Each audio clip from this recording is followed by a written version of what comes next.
Human rights is, geez, that's a good question. Human rights. Well, that's a tough one. Wow.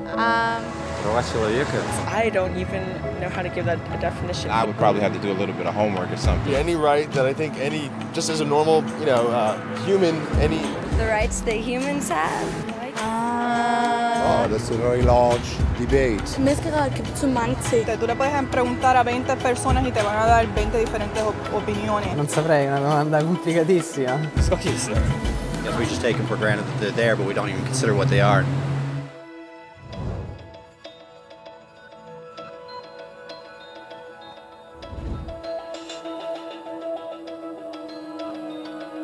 Los derechos humanos son los derechos que tienes simplemente por ser humano.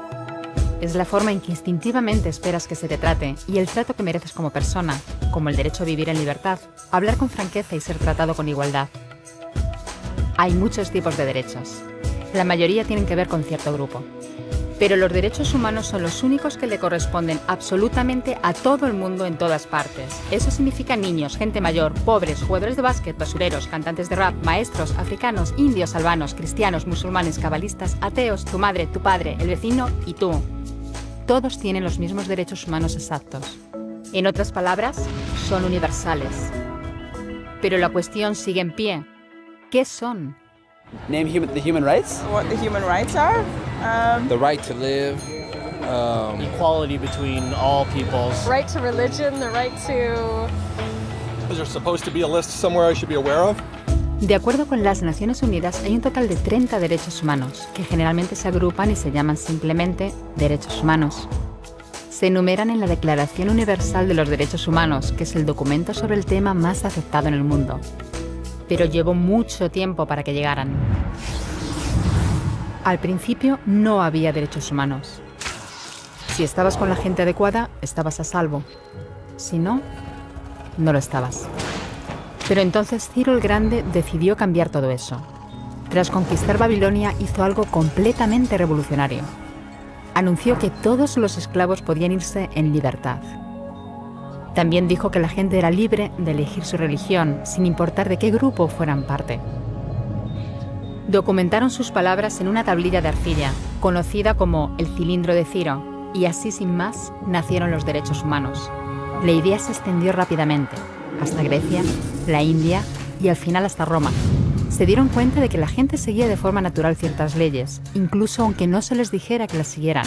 Llamaron a esto derecho natural, pero siguió siendo pisoteado por quienes se encontraban en el poder. No fue hasta 1000 años más tarde en Inglaterra donde finalmente hicieron que el rey estuviera de acuerdo en que nadie podía invalidar los derechos de la gente, ni siquiera un rey. Los derechos de la gente fueron finalmente reconocidos y estaban ahora a salvo de los que estaban en el poder.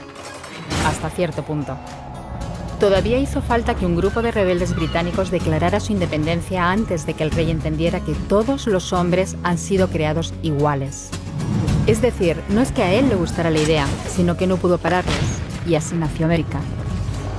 Los franceses siguieron inmediatamente con su propia revolución por sus propios derechos. Su lista era más larga e insistían en que esos derechos no eran solo inventados, eran naturales. El concepto romano de derecho natural se había convertido en derechos naturales. Por desgracia, no todo el mundo estaba tan entusiasmado. En Francia, un general llamado Napoleón decidió derrocar la nueva democracia francesa y se coronó a sí mismo emperador del mundo. Y casi tuvo éxito. Pero los países de Europa unieron fuerzas y lo derrotaron. Y los derechos humanos eran una vez más un tema candente. Se redactaron acuerdos internacionales garantizando ampliamente muchos derechos por toda Europa, pero solo a través de Europa.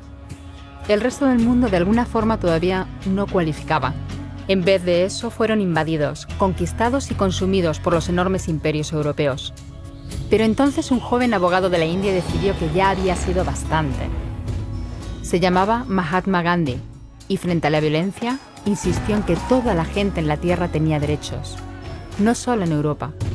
Al final, hasta los europeos empezaron a estar de acuerdo. Pero no iba a ser tan fácil. Habían estallado 2 guerras mundiales. Hitler exterminó a la mitad de la población judía de la Tierra en los horrorosos campos de muerte nazi. En total, 90 millones de personas habían muerto. Nunca los derechos humanos habían estado tan horriblemente cerca de la extinción. y nunca había estado el mundo tan desesperado por un cambio. De forma que los países de la Tierra hicieron causa común y formaron las Naciones Unidas. Su propósito básico era reafirmar la fe en los derechos humanos fundamentales, en la dignidad y el valor de la persona humana. ¿Pero qué eran los derechos humanos? ¿Eran las proclamaciones de Ciro?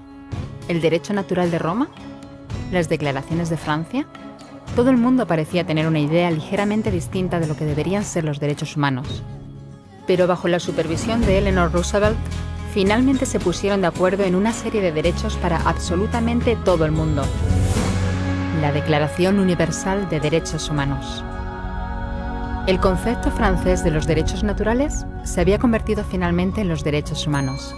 Así que, en resumen, al principio solo unos cuantos afortunados tenían derecho alguno, hasta que uno de ellos decidió, oye, otra gente también debería tener derechos, lo que fue estupendo, salvo que no todo el mundo estuvo de acuerdo. Y solo que llevó unos cuantos miles de años de lucha, declaraciones y más lucha hasta que finalmente todo el mundo estuvo de acuerdo en que los derechos humanos deberían ser para todos. Y vivieron felices y comieron perdices. Salvo que hay un pequeño problema. Si la gente tiene derecho a la comida y el cobijo, ¿por qué hay 16.000 niños muriendo de hambre cada día? 1 cada 5 segundos. Si la gente tiene libertad de expresión, ¿por qué hay miles de personas en prisión por hablar claro? Si la gente tiene derecho a la educación, ¿por qué hay más de 1.000 millones de adultos incapaces de leer? Si la esclavitud ha sido abolida verdaderamente, ¿por qué hay 27 millones de personas todavía esclavizadas hoy en día? Más del doble de las que había en el siglo XIX. El hecho es que, cuando se firmó, la Declaración Universal de los Derechos Humanos no tenía la fuerza de la ley. Era opcional. Y a pesar de muchos más documentos, convenciones, tratados y leyes, todavía es poco más que palabras en una página. Así que la cuestión es, ¿quién hará que esas palabras sean una realidad? Cuando el Dr. King se manifestó en pro de la igualdad racial, se estaba manifestando por los derechos que las Naciones Unidas habían garantizado hacía casi 2 décadas. Pero con todo, se manifestó. Cuando Nelson Mandela defendió la justicia social en la década de 1990, su país ya había estado de acuerdo en abolir esa discriminación desde hacía ya casi 40 años. Pero con todo, él luchó. Los que luchan hoy en día contra la tortura, la pobreza y la discriminación no son gigantes o superhéroes. Son gente, niños, madres, padres, maestros, individuos librepensadores que se niegan a quedarse callados, quienes se dan cuenta de que los derechos humanos no son una lección de historia, no son palabras en una página, no son discursos, ni anuncios, ni campañas de relaciones públicas. Son las elecciones que hacemos cada día como seres humanos.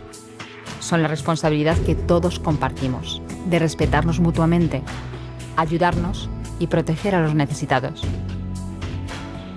Como Eleanor Roosevelt dijo, ¿dónde empiezan después de todo los derechos humanos universales? En pequeños lugares cerca de casa, tan cerca y tan pequeños que no pueden verse en los mapas del mundo. Aún así, son el mundo de la persona individual, el barrio donde vive, la escuela o la universidad a la que asiste, la fábrica, la granja o la oficina donde trabaja. Esos son los lugares donde cada hombre, mujer y niño buscan justicia igualitaria, igualdad de oportunidades, dignidad igualitaria sin discriminación. A menos que esos derechos tengan un significado ahí, tienen muy poco significado en cualquier otra parte.